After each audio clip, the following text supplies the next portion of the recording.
Hey everyone, I've sealed up this thing, opened it, explored it, and here's my review update on it. I'm your host Dave, welcome to Tag. But this little HQS1 CNC Jolt Blaster, after all that, I was not really that pleased with it when I received it.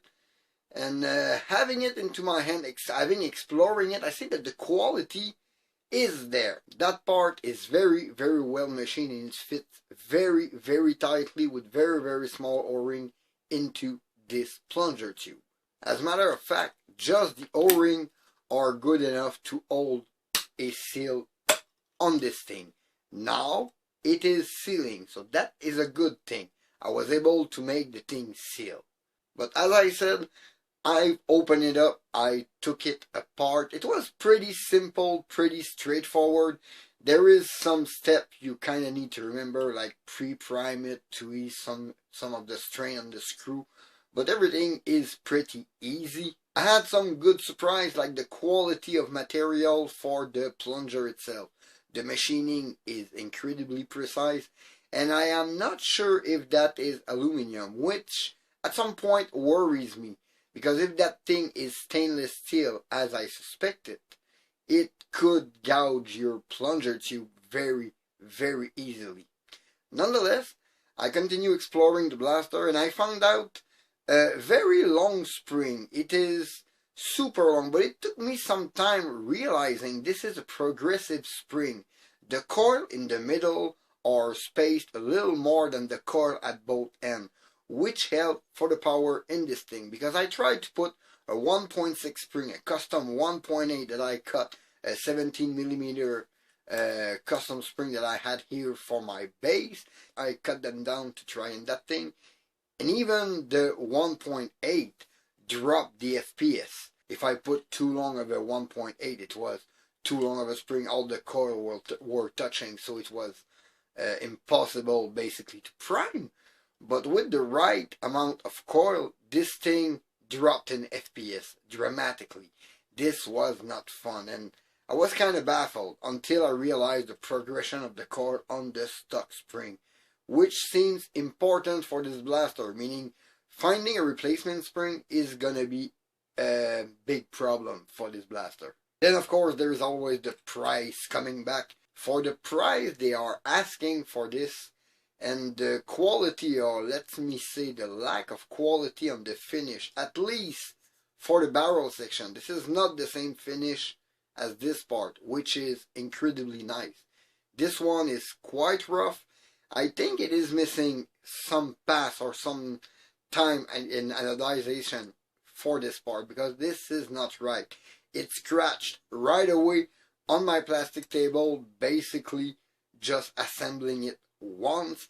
This was not really what I expected. I mean, I bumped my Viper, I bumped my Alien, and still they look pristine. They don't have scratch. This one already have shadow mark. This is not a durable finish. Those two little Phillips screw, they're the only Phillips screw on this blaster, and they keep loosening up. After a while, I notice my barrel get wiggly. It's because those two are loose. They always loosen up. I will try to find a solution, but I don't really want to invest that much time into this blaster. I then put a little lubrication inside, swap the O-ring on the plunger, the main O-ring on the plunger, and reinstalled everything inside. Everything was pretty smooth, pretty good.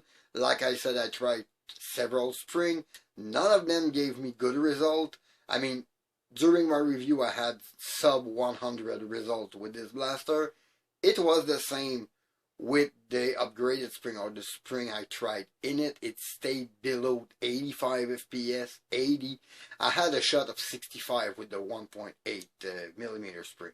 So I revert back of putting the original spring into this thing. Let's face it, HQ did a very good job on tuning this spring. I mean, it's reacting differently than any other spring I put inside. Still, the FPS were staying a little lower than 100 FPS. There was like 98, 96. It was not the blaster I was expecting. I was not even in the 120s. The one that offered this blaster advertised it for 150, 140 FPS. But scrolling Taobao, this thing is advertised for around 110 FPS. Well, so basically it is doing what the company is saying this thing is supposed to do. They say 110 FPS, which is not the 140 which was advertised when I ordered it. Still, I was under the 100 mark with a good seal on it. There was only one solution, extending the barrel. I might have overdo it by a centimeter or so, because the plunger volume on this thing is not that big. Plus, I would have had that with the 1.8 and the 1.6 spring in that thing. The trigger pull was just horrid. Now, with the extended swing barrel, it goes more around 110, 112 FPS. This is a little more like it.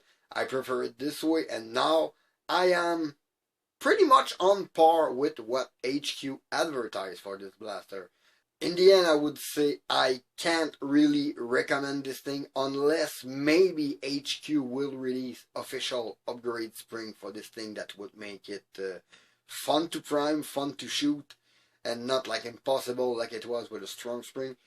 This go on the avoid list.